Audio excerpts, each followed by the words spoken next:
4 de outubro de 1957. Cazaquistão. Um cilindro de alumínio de 83 quilos é chutado para fora da atmosfera terrestre e começa a bipar. É o Sputnik. É o começo da era espacial. É a União Soviética humilhando os Estados Unidos. E é, tecnicamente, o início da corrida à Lua. Agora, rebobina. –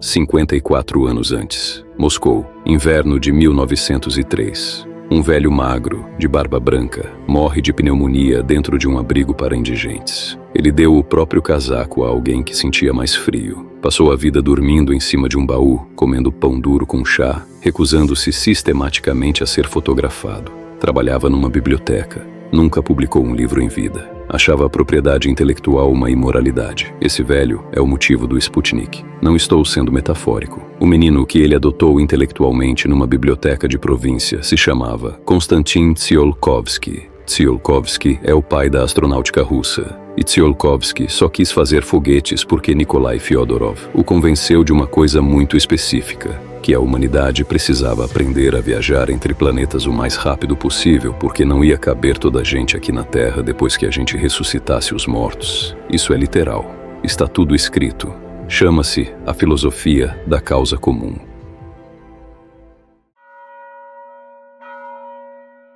Nossa tarefa é transformar a natureza, as forças da natureza, num instrumento de ressurreição universal. Quem é esse homem? Filho bastardo de um príncipe russo com uma nobre pobre. Perdeu o direito ao nome do pai, ficou com o Fyodorov. Literalmente, filho de Fyodor. Detalhe que vai importar, porque a obra inteira dele gira em torno de uma pergunta. O que um filho deve ao pai que morreu? Trabalhou décadas como bibliotecário do Museu Rumiantsev, em Moscou. Sabia de cabeça a localização de dezenas de milhares de livros. Guiava leitores por autores que ninguém procurava. Não recebeu quase nada por isso, e do pouco que recebia, doava a maior parte a estudantes pobres. Recusava aumento de salário como quem recusa uma ofensa. Dormia 3, 4 horas por noite, sobre um baú, coberto por um jornal. Tolstói ia visitá-lo e saía dizendo que tinha conhecido um santo. Dostoiévski leu um resumo das ideias dele e escreveu uma carta emocionada. Estou totalmente de acordo. Li como se fossem minhas próprias ideias. Vladimir Solovyov, o maior filósofo religioso russo do século XIX, chamou Fyodorov de meu mestre e pai espiritual. E mesmo assim, ele não publicou nada. Achava que publicar era transformar o pensamento em mercadoria, e mercadoria é o oposto de comunhão. Os textos dele foram reunidos por 2 discípulos depois que ele morreu, e saíram numa tiragem minúscula, de graça, distribuída para bibliotecas.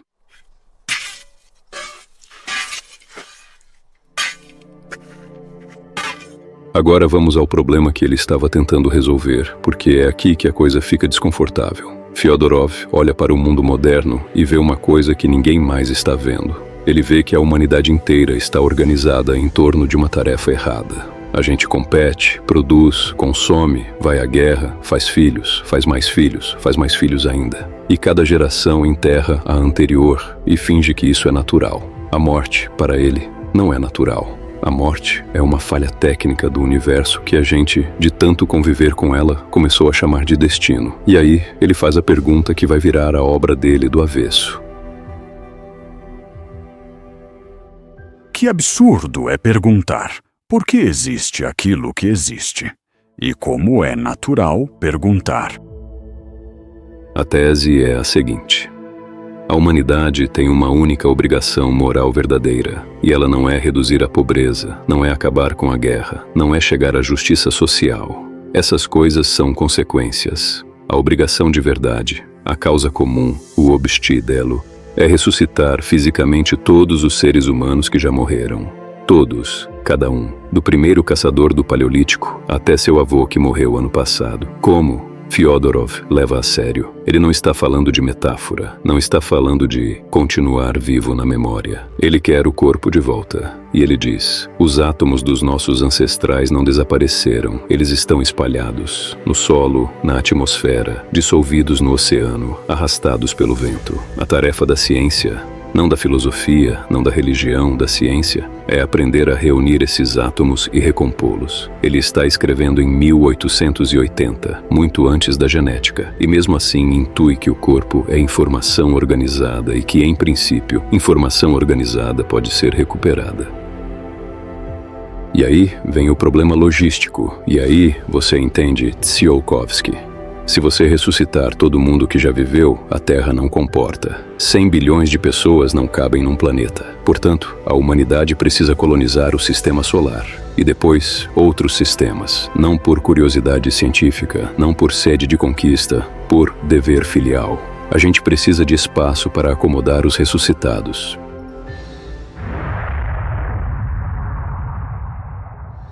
O foguete é um caixão ao contrário. Você percebe o que ele está fazendo? Ele está pegando 3 coisas que a modernidade separou: religião, ciência e política, e forçando as 3 a servir a um único projeto. Ele acha que a igreja que celebra a Páscoa e volta para casa jantar já traiu a Páscoa, porque a Páscoa não é uma festa, é uma tarefa. Se você acredita mesmo na ressurreição, você levanta e vai construir a máquina que ressuscita. Ele acha que a ciência que trata só de descobrir como as coisas são, sem tentar mudar o que existe de errado nelas. A morte, a fome, o desastre natural é ciência preguiçosa, ciência de contemplador. E ele acha que qualquer política que não coloque a união dos vivos para trazer de volta os mortos como seu horizonte final é politicagem de menino que ainda não descobriu o que é ser adulto. O ponto dele sobre a modernidade é brutal. Nós somos órfãos que aprendemos a gostar de ser órfãos. A ressurreição é a transformação do universo do caos, para o qual ele se move, em cosmos, na grandeza da incorruptibilidade e da indestrutibilidade.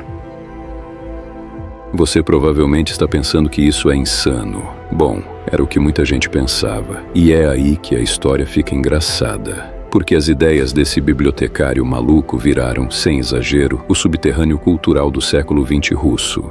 Tsiolkovsky pega a parte espacial e vira o pai dos foguetes soviéticos. Os bolcheviques, oficialmente ateus, embalsamam Lenin num mausoléu de vidro em plena Praça Vermelha. Porque e se a ciência descobrir como trazê-lo de volta? Os cientistas soviéticos que pesquisavam prolongamento de vida, transfusão sanguínea, congelamento de cadáveres, muitos deles tinham lido Fyodorov.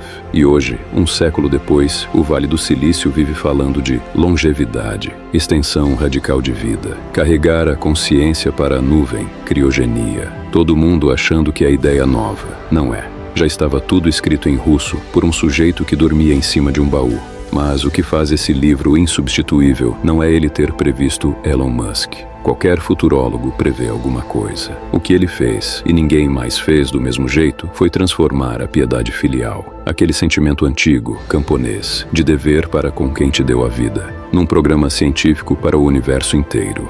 Ele acredita que enquanto a gente aceitar que os pais morram e não fizer nada além de acender uma vela no aniversário, a gente permanece criança.